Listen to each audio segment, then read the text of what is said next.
any further delay, we're gonna start our first meeting of corrections this morning. And for all of you that have an agenda, I think you can see we have a lot going on. There'll be maybe one or two bills that are on the agenda that we will not take up today, but just be on notice that as soon as Ms. Anita can get the information back to me, we will meet again on Friday. So I understand that we are working Friday, so we will meet again on Friday. And we're going to skip around the agenda that we have printed before, so we will not follow it as it is printed, but we will try to cover as much as we can that's on the agenda as well. So thank you all for that. The first bill that we're going to take up today is Senate Bill 2049 that deals with the Prison Overcrowding Emergency Powers Act. Is to basically extend the repealer on that. And basically what this repealer, this is nothing new, it's old law.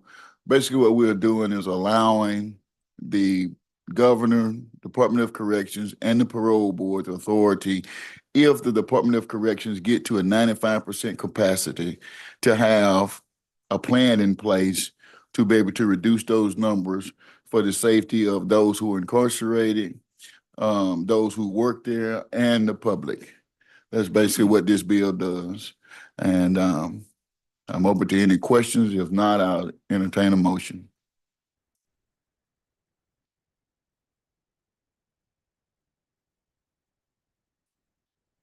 Thank you. Motion is time sufficient to pass. All in favor, let it be known by the sign of aye. Aye. All opposed? The ayes carry. Thank you. Next bill we would take a look at is Senate Bill 2050. And this bill is to extend the repealer on intensive supervision program and home monitoring. As you all know, we do have a great number of our prison population that are not actually confined anywhere, but they're at home serving out their sentences or parole or probation, and they're being monitored by electronic means and other things where they have to report and those things. So basically, this is just to extend that so that we don't get to that 95% overcrowding issues that we just talked about in the previous repealer. That's basically what this one does, and I'm open for any questions. If there are not any questions, I'll open for motion. Motion is time sufficient to pass. All in favor, let it be known by saying aye. All opposed? The ayes carry. Thank you. We will come back maybe today or later at the next meeting, look at Senate Bill 2051. Right now, we will look at Senate Bill 2238, who is a bill that's being presented to us by Senator Hill. Senator Hill, we would allow you the opportunity to speak on the bill. Thank you, Mr. Chairman. This bill has been one that's asked for by the parole board and the parole chairman. And basically, they have been handicapped by a gray area in the code as to when somebody commits a new crime, if that crime's a misdemeanor, they have been told that they cannot revoke under the state law if they so choose to revoke on a new crime.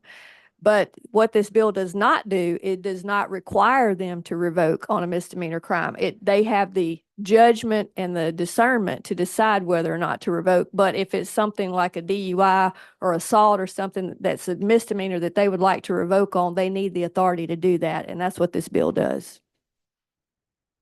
Thank you. We hear explanation of the bill. Is there any questions by any members of the committee?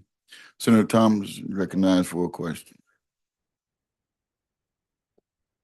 Is it not indicated in the bill, Senator, or the exceptions? There don't have to be any exceptions. It's their jurisdiction to determine what is revocable and what's not, as far as a misdemeanor crime. I spoke to the attorneys in the governor's office, the attorneys for the parole board, and they said there does not need to be any exceptions in there. Let the parole board decide what is revocable and what's not. As far as a misdemeanor. Now, somebody said, are they going to revoke them for a speeding ticket? No. But if they're drag racing on 55, yeah, they probably will revoke them. So all this does is give them the authority to decide which new crime is a revocable offense.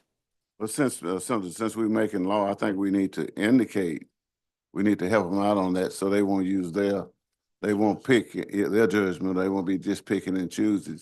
Well, that's what we've got the parole board for, is to use their judgment on who to revoke and who not to revoke. Yeah, but we give them the law that they need to follow.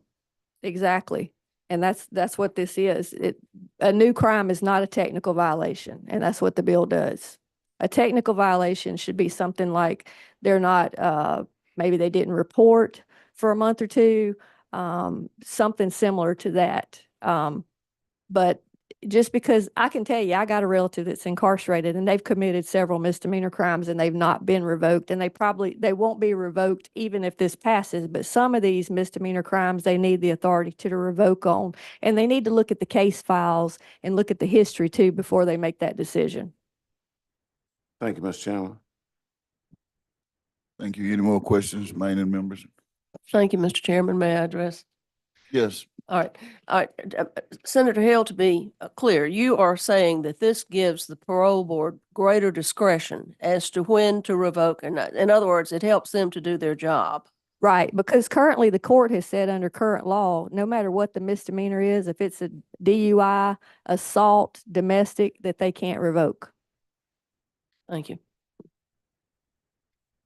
Senator Sparks. Thank you, Mr. Chairman. So you're wanting to leave it purely to the discretion of the parole board? Correct, and that's the way it was in the past, before we made some changes to the law that created this gray area. And before we had a court tell the parole that they could not revoke for a DUI. Okay, but you trust their discretion on all these decisions? Yes, I've worked with the parole board lately, and I think we've come to an understanding that they understand that the serious things, that's what we want revoked. And Okay. they need the authority to decide which offender needs the revocation based on their history and what crime they're committing. Well, I think I remember recently them using their discretion to grant parole to a murderer that you took exception with their discretion. Exactly. Well, But I this feel doesn't- about the this same way doesn't about cha- their discretion on doesn't granting change, parole. this doesn't change technical that. violations. This doesn't change that. This just gives them the authority to revoke if it's a new crime and they feel that leads to the level of revoking. At conviction or at arrest? Yes, conviction. Not at arrest. That's what the court said. That's not what I said. No, I'm just saying, what does your legislation say? The legislation just says a new crime. A charge or a conviction?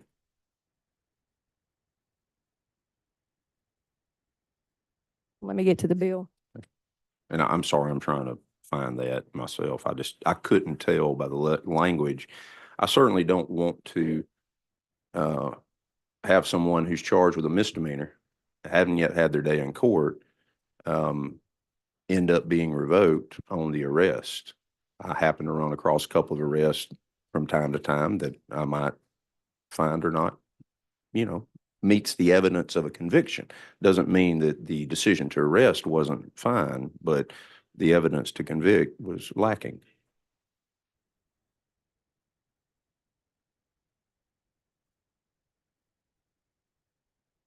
Do I have counsel? Is there anybody in here from council? Bob? And I'm also fine to offer a reverse repealer if that would help, if we're not sure.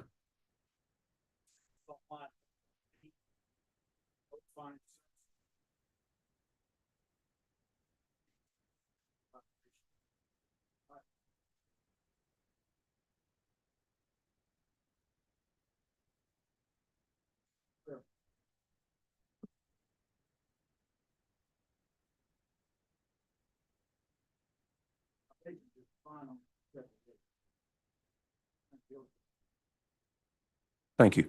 Thank you, Mr. Chairman. Thank you. I think we've had a motion from Senator Sparks for reverse repealer. I don't care if it keeps the bill moving. So do we have a second on the motion on the reverse repealer?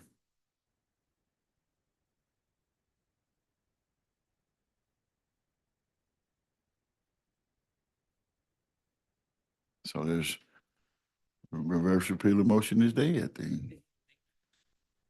I think Senator Sparks, did you make a motion to offer a reverse repeal or did I hear that wrong? No, that's correct. I was just, because I'm unsure about the language, I offered the reverse repealer just so that we could be sure. Okay. But I also understand if I don't get a second, then that's okay too. So his motion is, again, is, motion for the reverse repealer. All in favor of this motion, let it be known by sign of aye. All opposed? No, The reverse repealer is dead. Back to the original bill. title sufficient do pass. Committee sub. Committee sub. The motion is title sufficient due pass committee sub.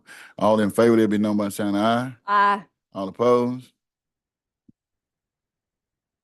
Well, the chair is in down. Need answer by a show of hands. All in favor? 1, 2, 3, 4. 1, 2, 3, 4. All opposed? 1, 2, 3, 4. All opposed? So the chair has to break the tie, I guess. I'm going to vote with the first group in favor.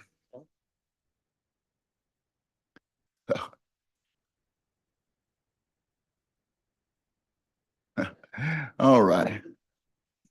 It's reported out, yes. Okay. Committee sub. Thank you. All right, next one we'll take up is Corrections Bill 2239. And we have Senator Johnson here to explain the bill. Thank you, Mr. Chairman. This bill was a request from Sheriff in Forest County to add the Forest County Jail to the list of regional facilities to house state inmates, and that's an explanation of what the bill does. Thank you, Senator Johnson. I was notified by those individuals in Forest County as well, because we both share Yes. Forest County. And I think Senator Fillingham closely tied to that community as well. And I think we're all in favor of this piece of legislation. So thank you for bringing it forward for them. Thank you, Mr. Chairman. Miss, is there any questions to Senator Johnson on this? If not, the chair asks for a motion. Motion is title sufficient due pass. All in favor, let it be known by the sign of aye. All opposed? The ayes carry. Thank you, Senator. Next one is Senate Bill 2242.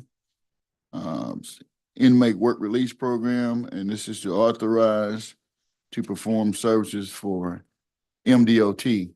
It was brought to my attention that in the last 2 years or 3 years, we started with the pilot program over at CMCF that worked out fine for us. And since then, we've implemented this same program throughout our correction facility to include the regional jails as well. Well, MDOT has since approached me because they're having a hard time, number one, finding contractors who can continue to cut the grass and those type of things to keep our highways as beautiful as they are. And so they wanted to be able to use those individuals who are at the regional jails that houses state inmates to allow them to come and work for MDOT. And this will be for the maintenance, the grass cutting and the cleanliness and those type of things along our highways. And they want to follow all of the provisions that others have to follow. But the beautiful thing about this is that we have a state entity that wants or see the benefits of working these individuals who wants to get out and go to work. And at the end of these individuals' time that they're incarcerated, they will then become employees of MDOT. So that's a good thing to be able to leave one state place and be able to find employment in another. And I'm just glad to know that, state agencies sees the benefits of what we are trying to do and the positive thing that this legislation has been able to do And so it is my wish that we allow MDOT the opportunity to take advantage of this work release program that we have authorized in the state of Mississippi. And I'm open to any questions if there may be any from the committee. Yes, Senator Hill. I think this is a good idea, and you and I talked about this before, and former Senator Smith had brought this to our attention. But have you talked to anyone in the state as far as the liability of somebody working for MDOT out in the highways and byways? Because somebody has brought it to my attention that they would need to be insured somehow by the state, either through the agency or some way, because there was a liability case some years ago when some state inmates were working in a median, and one of them got hit in the head with a piece of metal, and it was a big $1 million lawsuit. So my only concern is, what are we going to do about the liability with? Well, that's something that we're still working on, Senator Hill, with MDOT. My purpose is to get the bill, out of committee because we're running out of time on that. But we also have to realize that there are cities and counties who use inmate labor every day, Right. all day, to do same type services that MDOT is asking for. So I'm sure that we will have all those things worked out, but I appreciate the question. Yeah, that was what was brought to my attention by one of the attorneys, was for the state, was the liability concern. So I just wanted to bring that to the attention of the committee. I was aware of that, and yes, we are working on that. Thank you. Senator Sparks for a question. Thank you, Mr. Chairman. They're going to be working with the Department of Transportation, correct? Yes, They're going to be paid a salary, an they will hourly be paid wage? a hourly wage, the same hourly wage that MDOT would pay just regular employees or people who apply for that same position with MDOT. So MAGCOR is involved with this. They're not receiving the MAGCOR rate. They're going They're to not receive a receiving the prevailing MAGCOR wage. rate. They're receiving the rate that MDOT pays their employees at that entry level, whatever that position, whatever that pay is for a person performing that job is the same thing that MDOT will be paying those. So they'll receive a W-2. Yes, just like those individuals who participate in the other workforce program that may work for Caterpillar or may go to work for Volvo. So all of this is the same. It's just that MDOT wants to be able to use that same labor pool of people. Oh, no, I'm fine. I'm just walking through my questions because I'm not into convict leasing. If there's a wage, I'm fine with the wage. But If when there's we passed withholding, this, wait a second. If there's withholding, I'm fine with the withholding. But if there's a withholding for workers' comp. So I think that might help with Senator Hill's question, unless I don't see anything in legislation that forbids them from having workers' comp, but that may help clarify. Senator Kirby for a question. Thank you, Mr. Chairman. If they're paid by MDOT, they're paid employees, and wouldn't they be covered under the workers' comp if anything happened to them? Again, Senator, I'm waiting on MDOT to get I think they would be. that answer for me, but and Senator Sparks, I appreciate your comment about the convict leasing. When I started this work release program, that was part of the reason why we wanted to make sure that these individuals was paid a prevailing wage so that companies or MDOT or anyone else couldn't take advantage of them, realizing that they had maybe 2 years to be released and not work them at $3 an hour. And then when they finish, terminate their employment and get a new batch that's coming out at the same rate. And that's the reason why we wanted to make sure that they was paid a prevailing wage and that there would be some consideration from the employers to hire these individuals once they had completed their sentence. And I support your bill. I don't want to imply I do not, but the language is using an entity which does not pay a prevailing wage. And in addition to that, so I want to make sure that we're going to actually do that. It doesn't say it in the bill. And the other thing is you can pay me with one hand and withhold with the other hand, and I'm not a prevailing wage anymore. So is this going to follow your program of breakdown of expenses? It will. All This will follow the law as the other has to follow. And for those who are not familiar with that, that will be 50% of their earnings will be in the savings account that that they can't touch until they are finished with their sentence. 25% will be used for fines, fees, restitution, and those type of things that they will have to be faced with. 10% will go back into their pockets to be able to handle things around the commissary or things like that. And 15% will go back to that regional jail, not to MDOT, but will go back to that regional jail or state facility or private facility where they're being held at, and that's for administrative and transportation fees and for us getting them to and from work. So all of those things will be followed, yes. But you're comfortable that the language is not in the bill with everything you just said, because what you have done is wonderful and you should be applauded for your work. But I just want to make sure that we're not setting up a program that's not going to follow your guidelines. Thank you.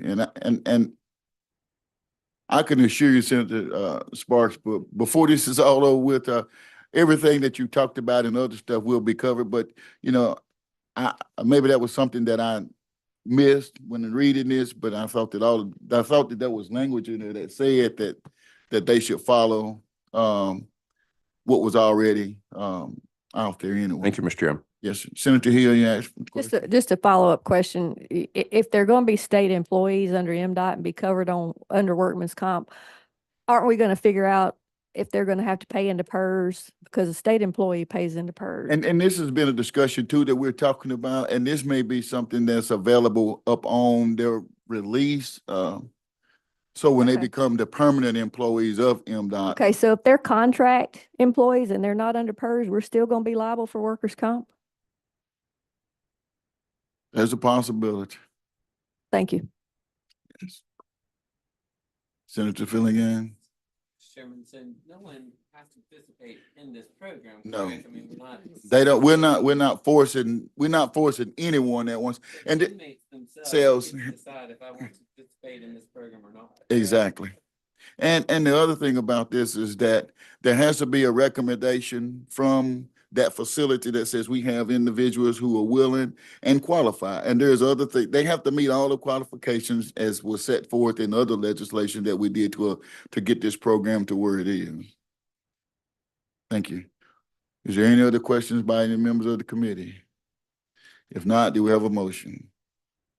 Or It's not a committee subject. Title 65. motion is title sufficient to pass? All in favor, let it be known by the sign of aye. Aye. All opposed? Thank you, guys, here. The next one we have, will be Senate Bill 2357. And my great Vice Chair, Senator Liz, Chazanar will explain the bill. Thank you, Mr. Chairman.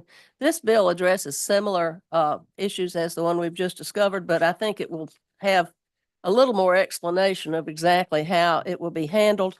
This has been asked for by the Greenwood LaFleur Carroll Economic Development Foundation, and they want to enter into a contract with the Mississippi Department of Corrections for the Delta Work Release Program. And this will employ offenders within the custody of the Department of at Delta Correction Facility. And also it will require that the inmates ask to be a part of it. This, as you know, is a real problem in the Delta, is finding jobs for people, and this will give them an opportunity to actually have some work experience before they are released back into society. On the second page, you'll notice that these offenders will be under the supervision of the Mississippi Department of Corrections at all times, wages at a rate which is not less than that paid for similar work in the locality, subject to deductions. And if you look down a little farther on page 2 to line 39, they will pay contributions equaling not less than 5%, but not more than 20% of the offender's gross wages into the Crime Victims Compensation Fund. Also, the offenders will not be qualified to receive unemployment compensation. That was a concern you had while they're incarcerated.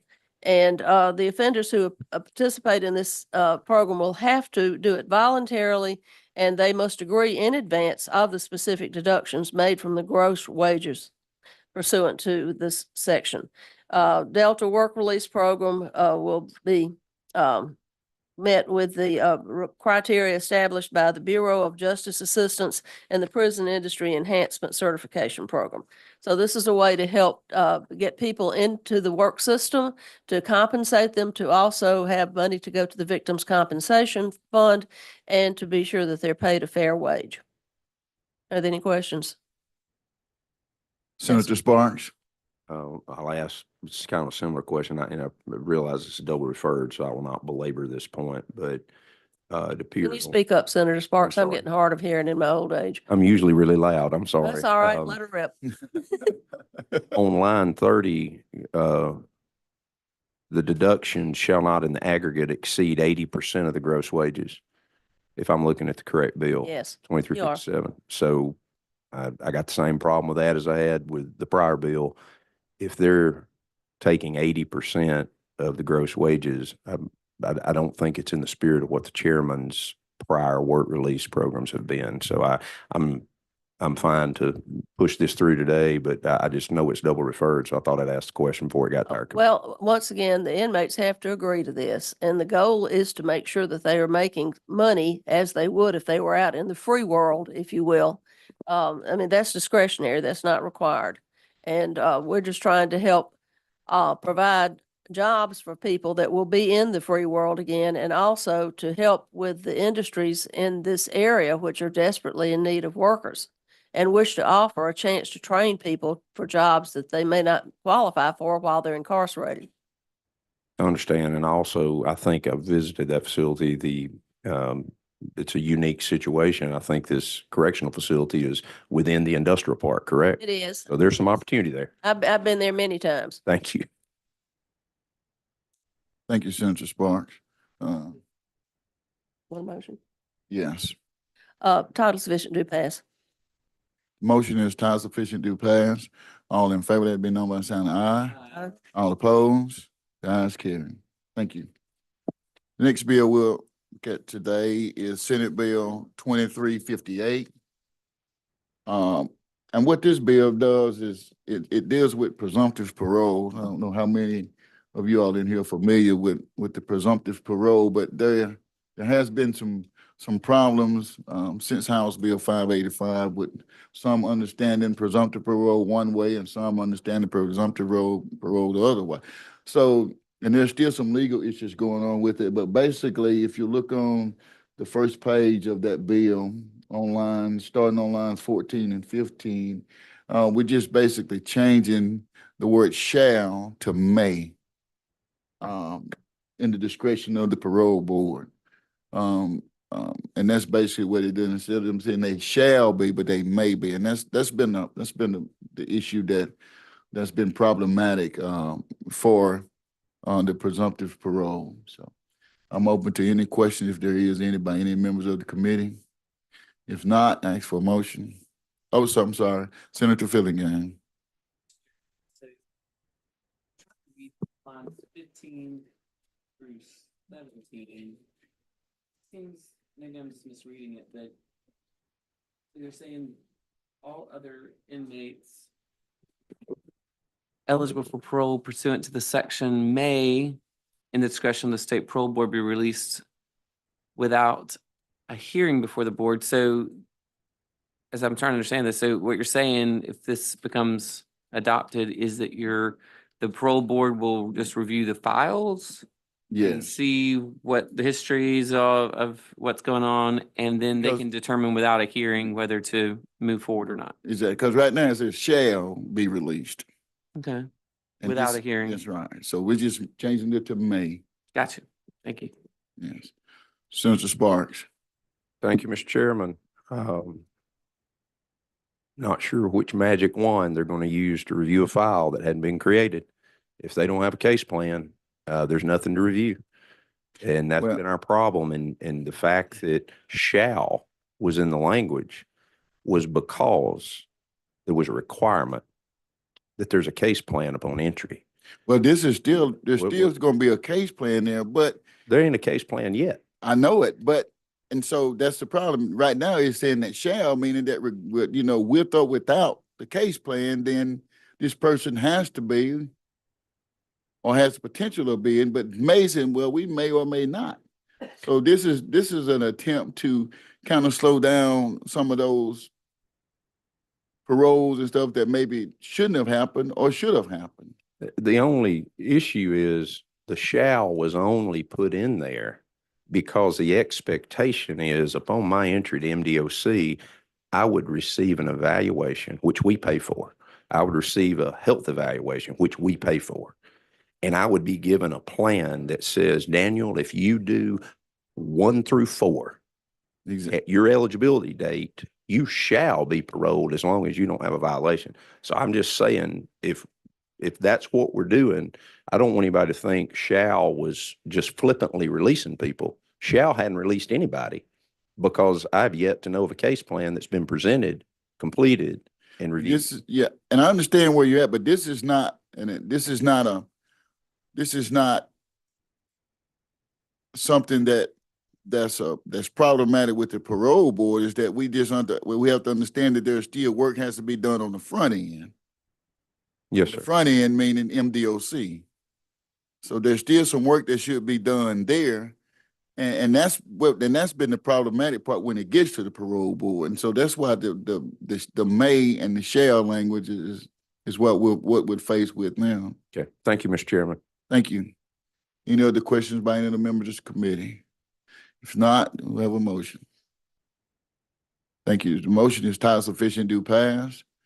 All in favor, let it be known by the sound of aye. All opposed? The chair is in down. Show of hands, please. All in favor, let it be known by raising your hand. 1, 2, 3, 4, 5. Noes. 1, 2, 3. Okay, thank you. All right, well, it's passed. Thank you. The next bill we will look at today is, right now I'm going to table, we'll come back to Senate Bill 2360. And the next one we're going to talk about is Senate Bill 2047. And it's actually the first one that's on the agenda for today. And that bill is the phase down operation over a 4-year period of our state facility known as Parchment. And it's no secret, but I'm sure by nobody in this committee that understands my reasoning for wanting to phase down Parchment. And that reason is because it is economically, I think it's an economic disaster for us to continue to pour in good monies to a facility that's outused its uselessness. We can go and look at the maintenance records. We can go and look at all of our appropriations and those type of things to see how much money annually we are pouring in to this facility. My plan is, that's outlined in this bill, is to phase down the facility known as Parchment over a 4-year period. And I have to say that there's absolutely net zero job loss to individuals who are currently working at the Parchment facility. I know last year when this bill came out, there was a lot of mistruths that was told about there's going to be a lot of jobs lost, and it was going to be disastrous for the Delta area, but it's not. It's actually going to create better opportunities for individuals who are at the facility at Tutwiler, where we would like to move Parchment to become our new state facility. And I do have to also say that Tutwiler, which is a private facility now, if everything goes according to plan, will become the new state facility, meaning that it would not be a private facility any longer, because state law requires us that we have a state prison facility. And the one at Tutwiler will become the new state prison facility. That means that it will be state ran by state employees. And by doing this, we will be able to match the number of inmates to security officers that we should be having according to the ACA standards. Right now, MDOC is spending tons of money on just overtime because we can't fill the positions or find enough people to work in these facilities. So places like Parchman and other places, we're having to pay way more money in overtime because we don't have enough people to properly monitor these at all times.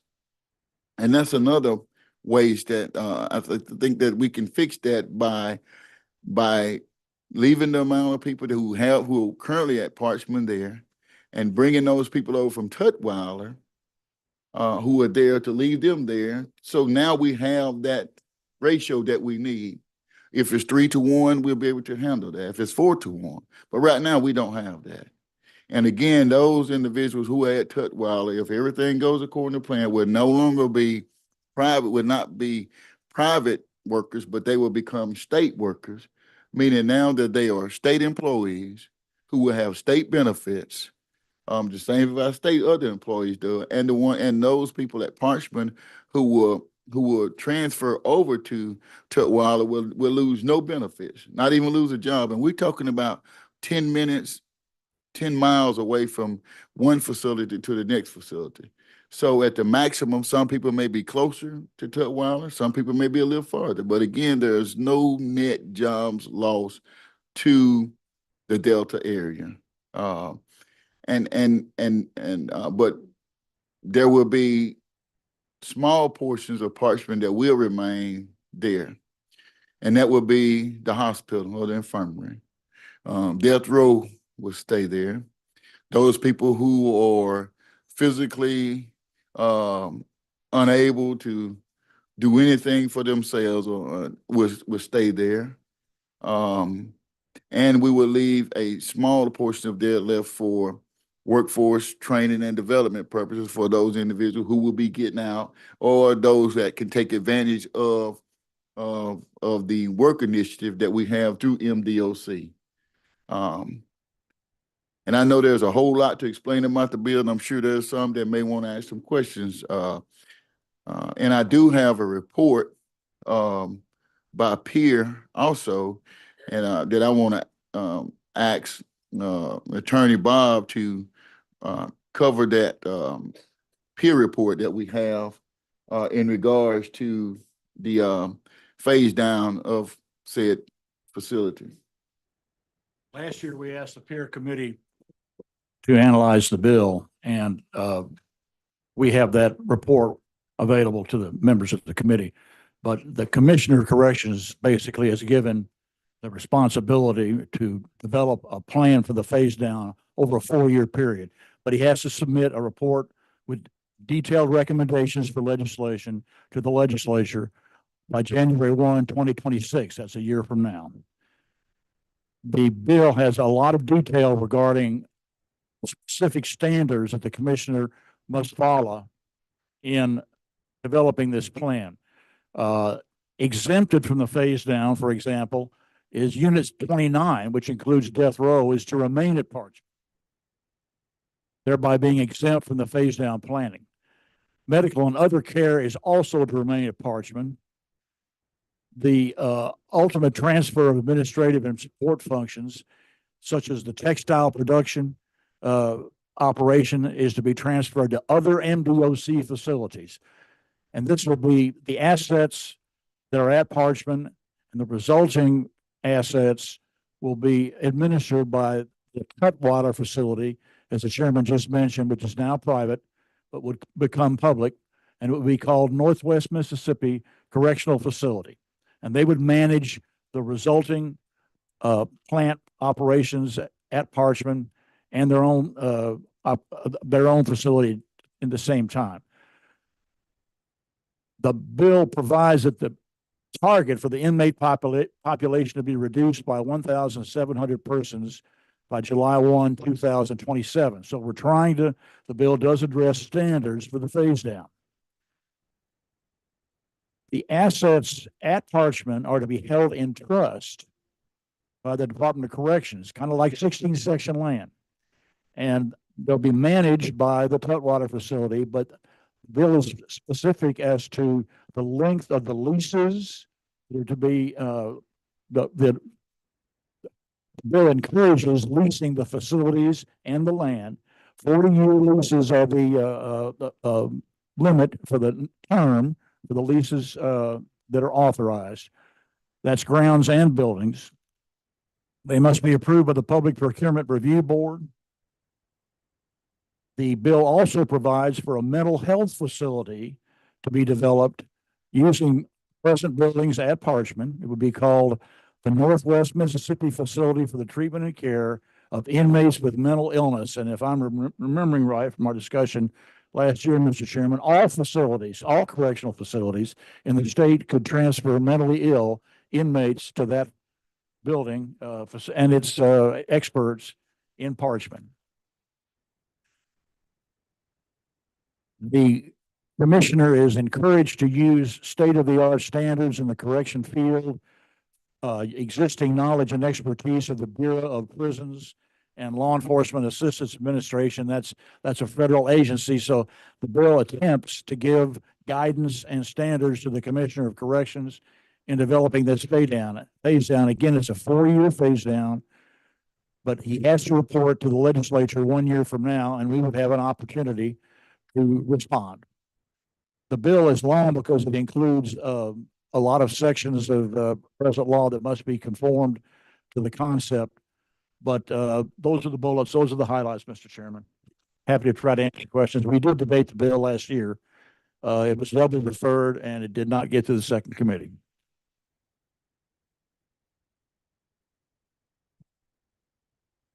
Before we started taking questions, I don't know if any of y'all could remember or not, maybe Lydia, since she was active in the parole board and other things, but I think it was in 2003, 4, maybe up to 7. I'm not completely sure of the date, but I can remember when Governor Barber was governor and Commissioner Epps was over the Department of Corrections. And at that time, he had a plan also to close Parchman because of how expensive it was.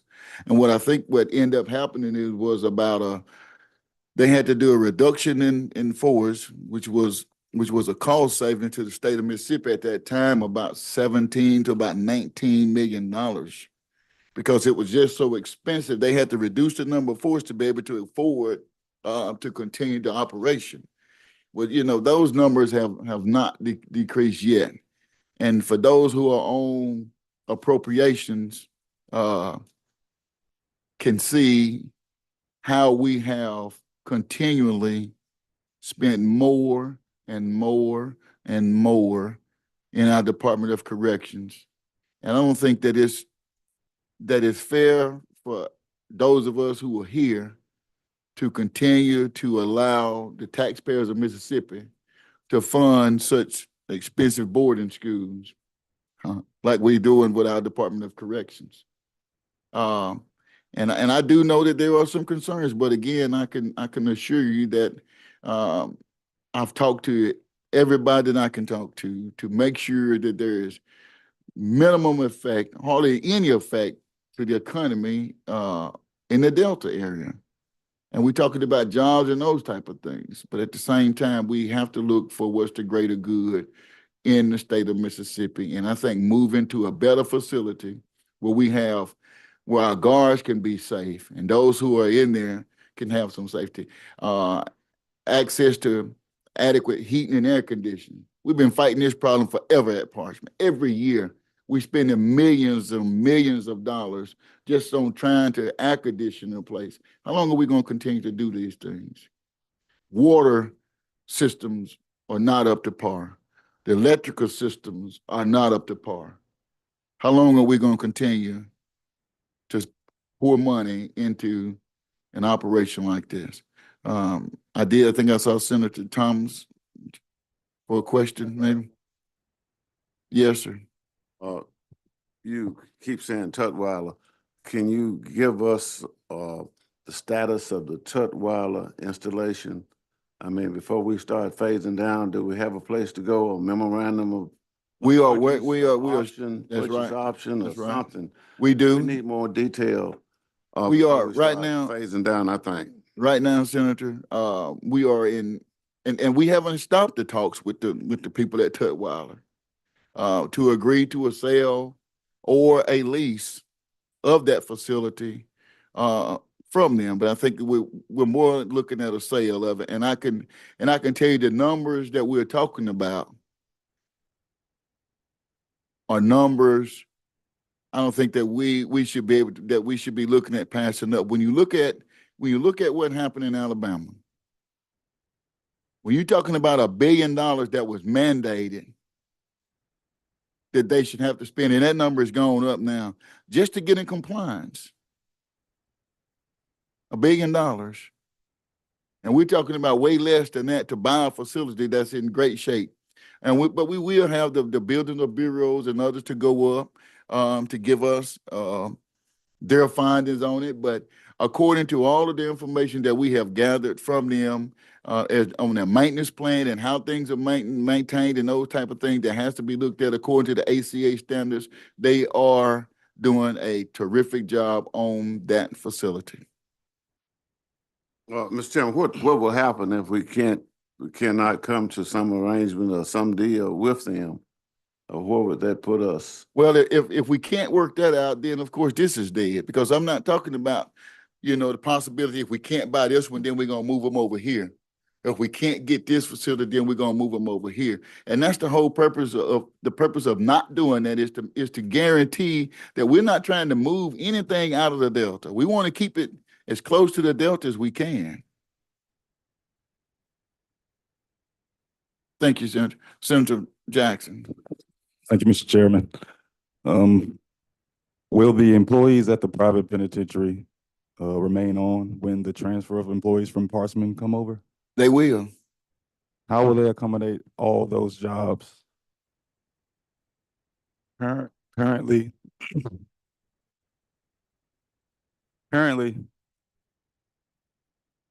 in the facility that you're proposing that we move to, The facility that we're currently proposing to move to has the capacity to hold the amount of individuals that we're planning to transfer there at Tutwiler. But we do understand that we will have to improve the staffing or increase that number of staffing to be able to make sure that the numbers are correct, so that we have the correct amount of officers to inmates. So those people at Tutwiler remain, and also those people who are at Parchman who are employed there will also transfer to Tutwiler also, so that we can make sure that all of our staffing issues are fixed or are in place. And again, everyone from Parchman won't move there, because some are gonna have to remain there for the operations, for the operation that will remain at Parchman. with the reduction of inmates that is being called for, you won't need all those employees, so some The jobs. reduction of inmates that we're calling for is not a reduction of saying that these people won't be going anywhere. These inmates will move to Parchman. And you have to understand that when we do this, there will be room there for other state inmates to be housed there as well. So we're not talking about just those that are there, but you have to also think about those that will be incoming into the Department of Corrections as well. Right now, we can't, that's why we have so many people out at other places, because we really don't have the room and stuff to form at other places. And if you ever go to Parchman, I don't know how many of y'all have been, but when we think about 29, we just think about, you're thinking about one building, but it's not one building. Unit 29 is a huge facility around. It's not just one building. And we just can't keep just spending the money, not just on 29, but other places that have become problematic for us. We will continue to spend money at Parchman because we're leaving a lot of it open. We're not, the parts that we're leaving open are the usable parts at Parchman, the hospital, because you have to have somewhere for these people to go and see a doctor. The part where those medical frail people are, that's up and operating good. Death row hadn't been too long, been renovated. So, and you have to have a death row place. So those parts the parts that we're planning on keeping open, trust me, Senator, or the parts that where we're not spending tons of money on. Okay, we'll need numbers to back those words up because we're keeping open a facility and we're moving over to another facility. I have no problem with that. Thank you. Senator Simmons. Thank you, Mr. Chairman. I have several questions, but the first question I have is, have you spoken with the commissioner? And, if you have, does he support this? I have spoken with the commissioner. Mhm. And yes, he doesn't support it like wholeheartedly saying we need to do these things. But again, you know, when we talk about change or we talking about doing something different, then yes, those who are there doesn't necessarily always agree with the things that we do here in the legislature. We pass laws all the time that affect a lot of agencies. And do we always talk to those agency heads about making those changes? Sometimes we don't. Sometimes we do. But we realized that it was a good for the agency that we're attempting to change. Okay. We do know that if you look at the changes that was done with Jackson Police and Capitol Police, we know that there was a lot of heartburn there because people was not used to that. But we just heard in Judd B this morning how legislatures and others had agreed to now work together and how it's working good. So a lot of times, no, we don't always talk to those or get the answer from those who are in charge, but we understand that there's some good in what we're doing. Okay. How much money has the state expended on renovation at Parchman during the past 4 years? In the last 4 years, I think that number around Parchman is going to be, we're probably looking at about $60–70 million. And this is just in renovation. We just spent a ton of money, and I don't have the exact numbers, but I know in the last 2 years, we have spent a ton of money on air conditioning that hasn't even arrived yet because because you can't get the equipment in. So, you know, and so that's been problematic. They've ordered the equipment and haven't even gotten it in because manufacturers can't get it there and other things.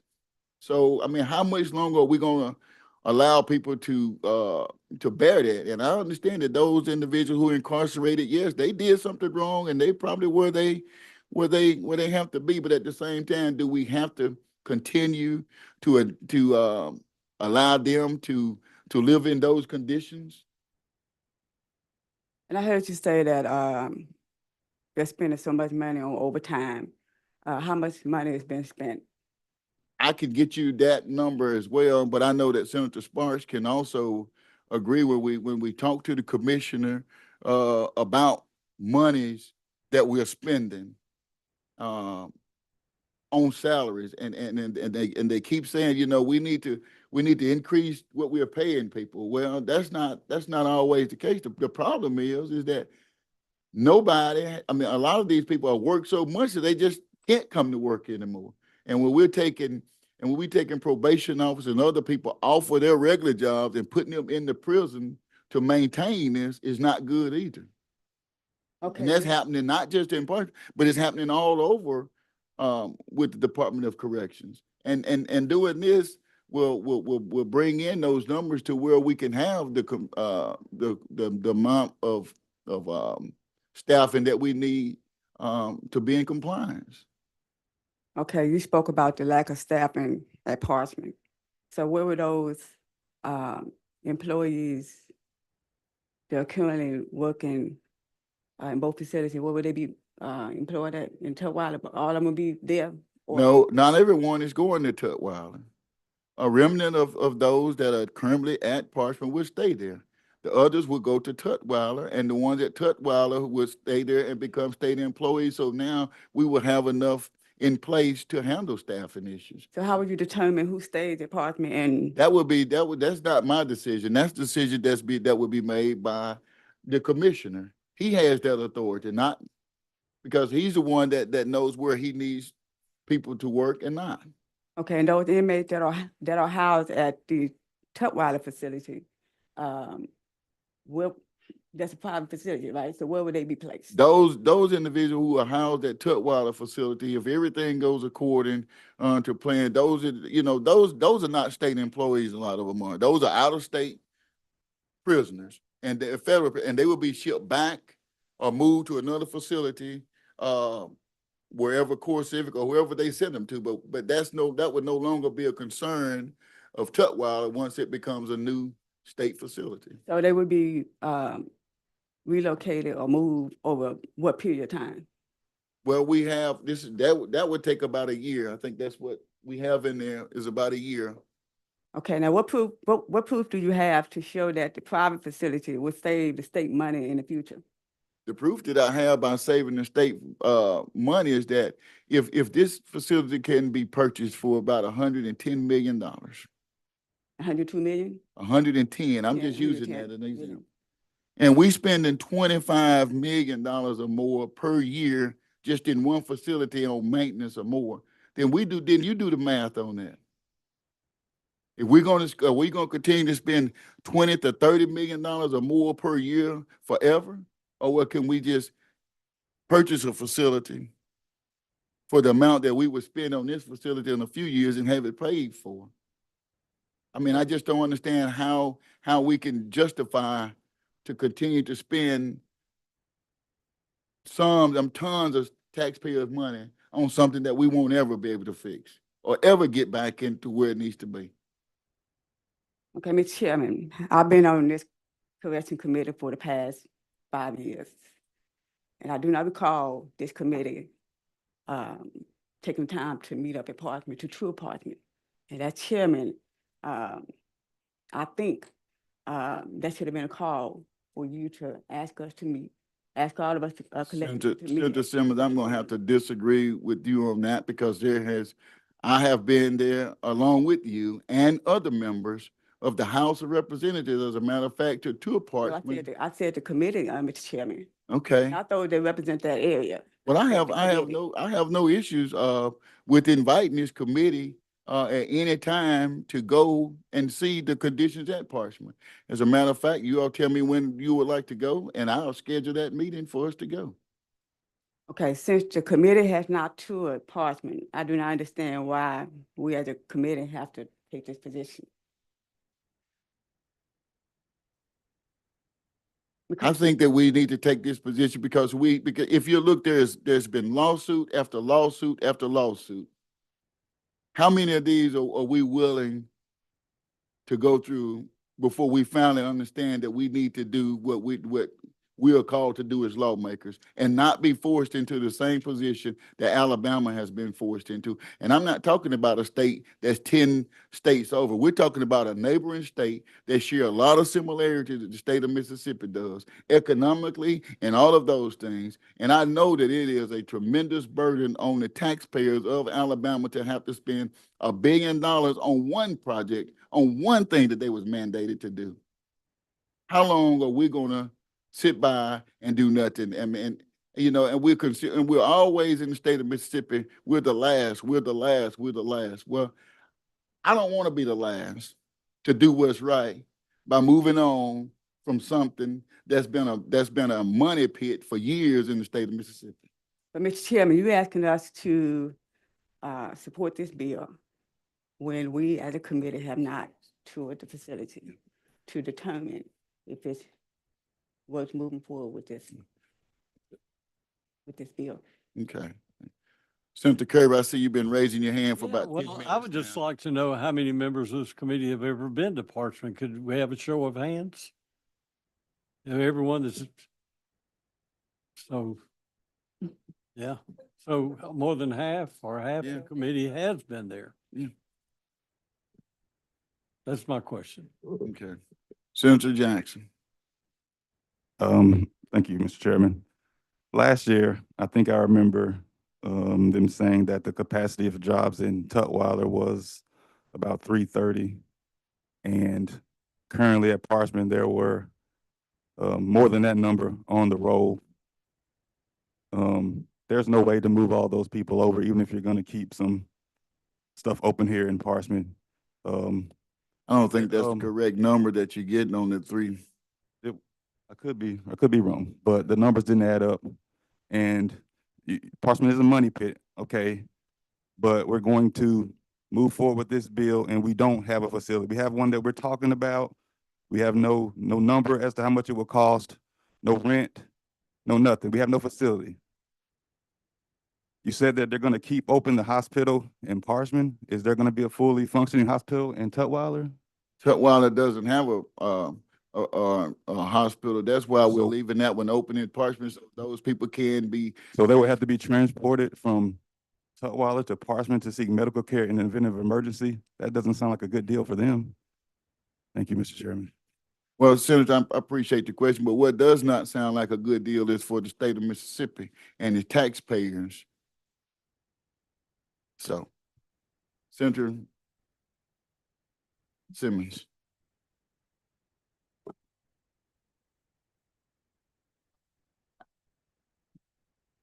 May I speak, Mr. Chairman? Yes.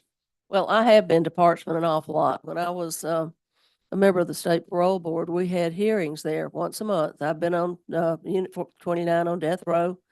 I've been there a lot. Of course, it was a while back, but according to what you're saying, things haven't changed that much. And last year, because I guess it was just a totally new idea, I was just really appalled at the idea of shutting it down. I'm still have a lot of concerns and a lot of questions.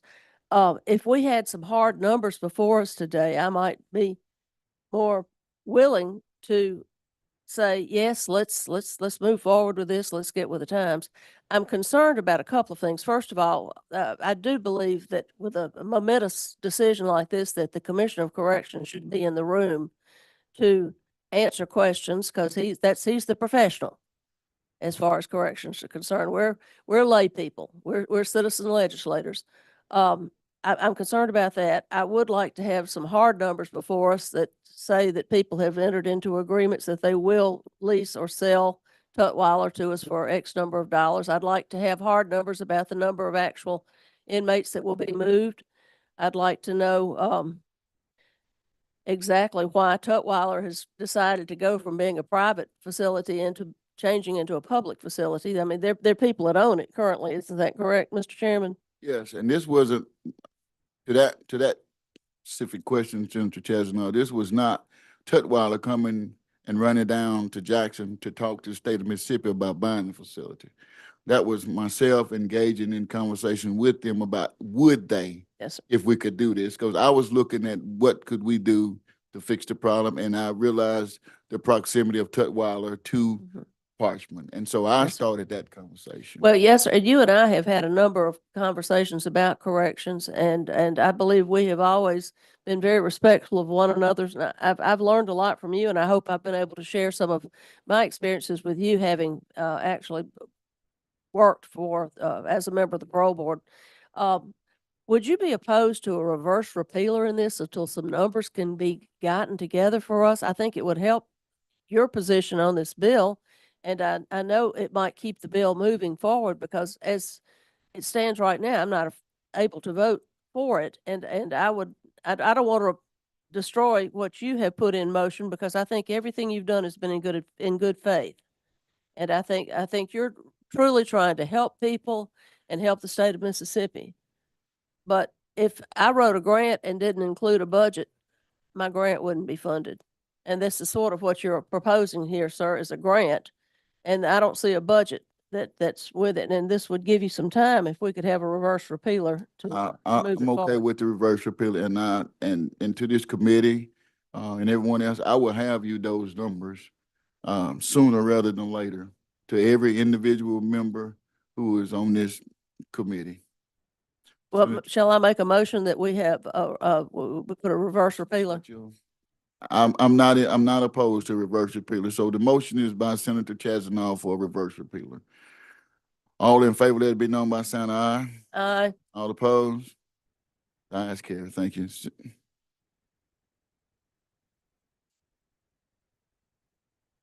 All for a motion to table the bill. There's a motion to table the bill. All in favor, let it be known by saying aye.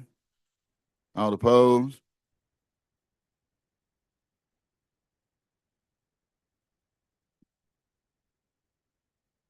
Well, I started clarification question. Was that table subject to call or table? Is that, Kills it, right? is this motion to table the bill or is motion to table the subject call? Y'all want subject to I just call? want to make sure which motion we're voting Okay. on. Subject to call. No, Okay, the motion is To table the the bill. table, that means that the bill dies. All in favor of that, let it be known by the sign of aye. All opposed? No. No, The chair is in doubt. All in favor of the bill, to table the bill to kill it, let it be known by raising your hand.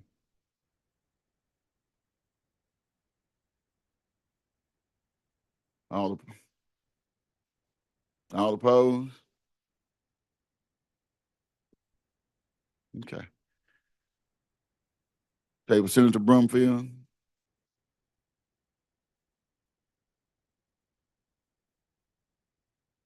Okay.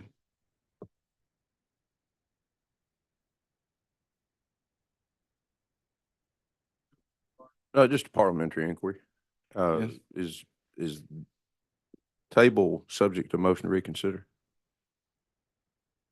Thank you. Okay. All right, rise and report.